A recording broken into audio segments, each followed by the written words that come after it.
మీ personal interviews మరియు వ్యాపార ప్రకటనల కొరకు ఈ నెంబర్ని సంప్రదించండి. నమస్తే, నేను మీ Gopi. Welcome back to Manam TV.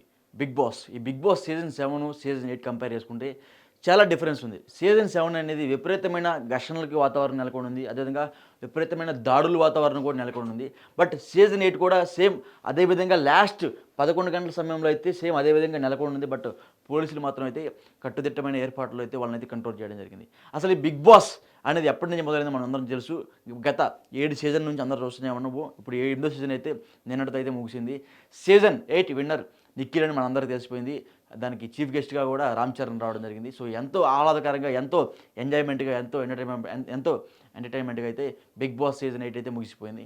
So రన్నరప్గా Gautam, అదేవిధంగా విన్నర్గా నిఖిల్ రావడం జరిగింది. మనం ఇప్పుడు ఇది బిగ్ బాస్ అనేది ఎందుకు మాట్లాడుతున్నామంటే, మనం చూసుకోవచ్చు లాస్ట్ సీజన్లో బిగ్ బాస్ ఏదైతే గత కొన్ని రోజులు అయితే బాగానే నడిచింది. బట్ లాస్ట్ ఒక 3 వీక్స్ అయితే బడ్జ్ అయితే విపరీతంగా పెరిగిపోయింది. పల్లవ్ ప్రశాంత్కి ఒక విపరీతమైన బడ్జ్ అనేది ఒకటి హై లెవెల్లో వెళ్ళి ఆడ కూర్చుంది. సో కూర్చున్న తర్వాత ఆయన కోసం ఎక్కడి నుంచో ఫ్యాన్స్ రావడం, అదేవిధంగా చాలామంది రైతు బిడ్డలు కథలు రావడం, పాదయాత్ర చేయడం, సైకిల్ యాత్రలు చేయడం, అట్లా చాలామంది ఇట్లా యాత్రలు చేసి ఒక్కసారిగా ఏదైతే ఆ బిగ్ బాస్ సీజన్ 7 అప్పుడు లాస్ట్ రోజు ఉంటుంది కదా, ఆ లాస్ట్ రోజు అప్పుడు అన్నపూర్ణ స్టూడియో గేట్ దగ్గర అయితే చాలామంది ఆ పల్లవ్ ప్రశాంత్ కోసం అయితే వెయిట్ చేయడం జరిగింది. సో పల్లవ్ ప్రశాంతే గెలవాలా.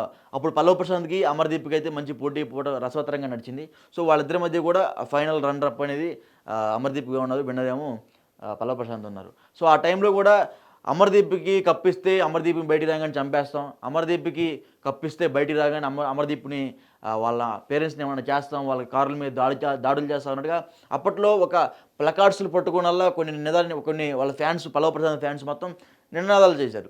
సో అప్పుడు ఒక బడ్జ్ క్రియేట్ అయింది పల్లవ్ ప్రశాంత్కి. సో ఆయన బయటకు వచ్చిన అనంతరం కూడా ఆ ప్రాంగణం మొత్తం ఏదైతే అన్నపూర్ణ స్టూడియో కావచ్చు, రోడ్ నెంబర్ 5 జూబ్లీస్ కావచ్చు, చెక్ పోస్ట్ వరకు కూడా ఆ ప్రాంగణం మొత్తం అనేది విపరీతమైన క్రౌడ్, అదేవిధంగా విపరీతమైన ఘర్షణ వాతావరణం నెలకొని ఉంది. వచ్చే బస్సుల మీద దాడులు చేయడం, అద్దాలు పగలగొట్టడం, పోలీసుల మీద రాళ్ళు అయితే విసిరేయడం జరిగింది. అదేవిధంగా పోలీసుల మీద కత్తులతో దాడి చేసిన సంఘటనలు కూడా లాస్ట్ సీజన్ 7లో అయితే మనం చూసాం.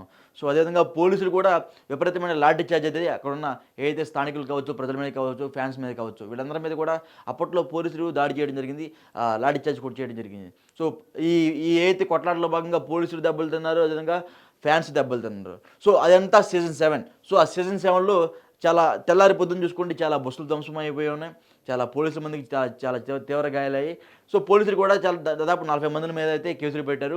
పల్లవ్ ప్రసాద్ మీద కేసులు పెట్టారు, ఆయన కూడా జైలుకి అయితే వెళ్ళడం జరిగింది. సో ఇదంతా మనం చూసిన స్టోరీయే. కానీ అప్పుడు ఎండి సజ్జనార్ సో ఇట్లా ఆర్టీసీ బస్సులు ధ్వంసం చేశారు. సో కేవలం బిగ్ బాస్ అనేది ఆపేయాలని ఆయన హైకోర్టులో పెళ్లి చేయడం జరిగింది. తర్వాత హైకోర్టులో నాగార్జున గారు నెక్స్ట్ టైం నుంచి ఇలా జరగకుండా చూసుకుంటాం, తగిన చర్యలు, తగిన జాగ్రత్తలు తీసుకొని నెక్స్ట్ టైం నుంచి షో నడుపుతున్నట్టుగా ఆయన అక్కడ సారీ చెప్పేసి బయటికి రావడం జరిగింది. సో ఎనీవే అంతా మనం చూసిన స్టోరీయే.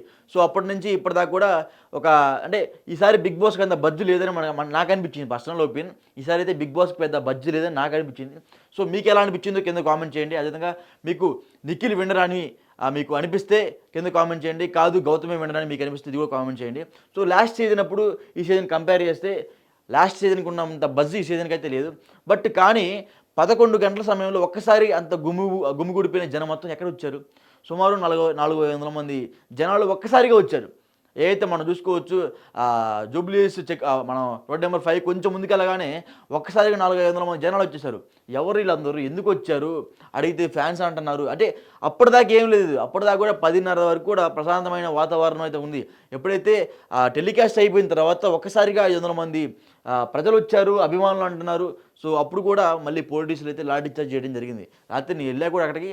సో వెళ్ళినప్పుడు కూడా పోలీసులు అయితే ప్రజల మీద అయితే లాఠీ చార్జ్ చేయడం జరిగింది. అంటే నిన్న నైట్ బందోబస్తుకి 300 మంది పోలీసులు, 20 ఏదైతే చుట్టుపక్కల తిరిగే వెహికల్స్ కావచ్చు, అదేవిధంగా 40 DCMలలో పోలీసులు రావడం జరిగింది. సో అదేవిధంగా చుట్టుపక్కల మొత్తం మైక్ సెట్టింగ్ ఏర్పాటు చేసుకుని ఏం జరుగుతుంది, ఎక్కడ ఏం జరుగుతున్నా సరే వెంటనే పోలీసులకి కనెక్షన్ మిస్ కాకుండా అప్డేట్స్ కోసం మైక్ కూడా ఏర్పాటు చేసుకున్నారు. సో అంత కట్టుదిట్టమైన ఏర్పాట్లు చేసిన సరే నిన్న మాత్రం అటు గోల్ జరిగింది. సో దీనికి కారణం ఎవరు? కేవలం పోలీసు వ్యవస్థ. ఇది మళ్ళీ దీనికి బాధ్యులు. ఎందుకంటే అంతమంది బలగం ఉన్నా కానీ ఎందుకు ప్రజలను కట్టడి చేయలేపారు అనేది మొదటి ప్రశ్న.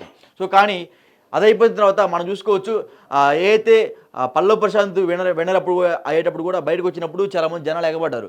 సో ఆ జనాలు మళ్ళీ ఎగబడతారని కారణంతో నిఖిల్ బయటకు వచ్చిన తర్వాత కూడా సైలెంట్గా వెళ్ళిపోయారు. అంటే ఆఫ్టర్ 1 తర్వాత అంటే మీడియా వాళ్ళు ఉన్నారు, చాలామంది ప్రజలు ఉన్నారు, మళ్ళీ చూడటానికి వచ్చిన వాళ్ళు కూడా ఉన్నారు, అభిమానులు ఉన్నారు.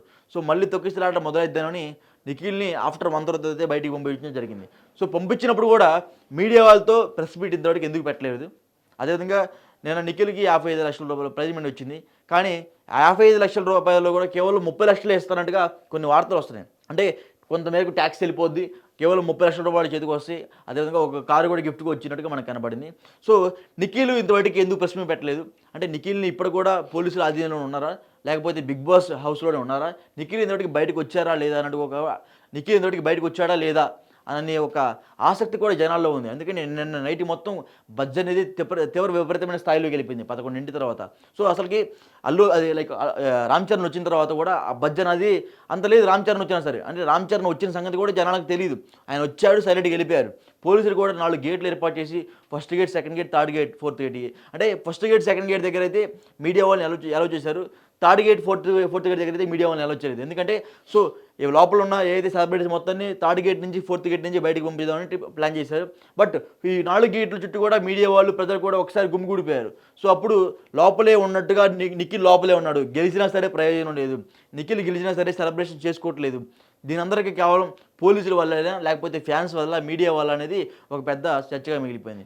ఇప్పటికి కూడా నిఖిల్ బయటికి ఎందుకు రాలేదు అనేది ఒక ఆసక్తి అయితే నెలకొని ఉంది. గౌతమ్ కూడా బయటికి రాలేదు. చాలామంది గౌతమ్ ఫ్యాన్స్ గౌతమ్కి కప్పు రావాల్సింది, కావాలని నిఖిల్కి కప్పిచ్చారు. కేవలం మా టీవీలో అతను సీరియల్స్ చేస్తున్నాడని ఇవన్నీ గ్యాంబ్లింగ్ చేసి నిఖిల్కి అయితే కప్పిచ్చారని మా టీవీ మీద చాలామంది అయితే ఆరోపణ చేస్తున్నారు. అదేవిధంగా గౌతమ్ కూడా చాలా బాగా ఆడాడు, గౌతమ్కి ఎందుకు కప్పిలేదని చాలామంది ఇతనికి ఎవరైతే అభిమానించే ప్రేక్షకులు కావచ్చు, అందువల్ల వాళ్ళందరూ కూడా గౌతమ్ని అయితే సపోర్ట్ చేయడం జరిగింది. సో ఎనీవే నిన్నైతే మాత్రం రామ్ చరణ్ గారి చేతుల మీద అయితే నిఖిల్ కప్ అయితే అందుకోవడం జరిగింది. అదేవిధంగా 55 లక్షల రూపాయల ప్రైజ్ మనీ కూడా నిన్నైతే తీసుకోవడం జరిగింది.